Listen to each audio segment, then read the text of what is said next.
ما حبوكش النهارده بكره العالم كله هيجتمع عليك، وقفوا ضدك النهارده بكره العالم كله يقف معاك. احنا محتاجين تطلق لنفسك العنان، ابعد بقى عن كل حاجه بتعطلك، ابعد بقى عن القصص والذكريات المؤلمه اللي انت عمال تطلعها من قلبك وتحطها على راسك، ابعد بقى عن دوامه اليأس والفشل اللي واخداك في طريق ضلمه كله، وركز ركز في الطريق بتاعك. هتلاقي الطريق ضلمه، كمل.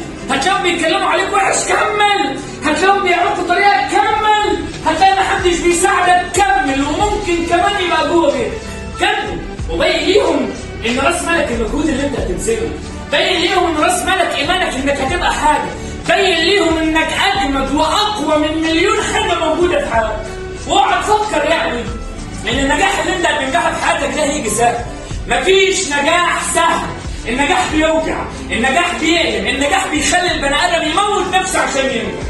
بس اوعى تفكر ان حياتك وانت فاشل هتبقى سهله، هتبقى اصعب 100 مره. اوعى تفكر ان حياتك وانت فاشل هتوصلك لحاجه، اوعى تفكر ان حياتك في وسط كل المشاكل اللي موجوده في حياتك دي وانت ولا حاجه هتعمل حاجه. لا، هيبقى مالكش وجود في الحياه، وطول ما انت مالكش وجود في الحياه محدش هيسال عنك، لا حد هيجرب خطوه يفكر معاك، ولا حد هيديك من حياته ثانيه، ولا حد حتى في وقت من الاوقات هيقول لك انت بتعمل ايه. بس لما تبقى ناجح كلهم هيتكلموا عنك، وما تبقى شاطر هيجروا وراك.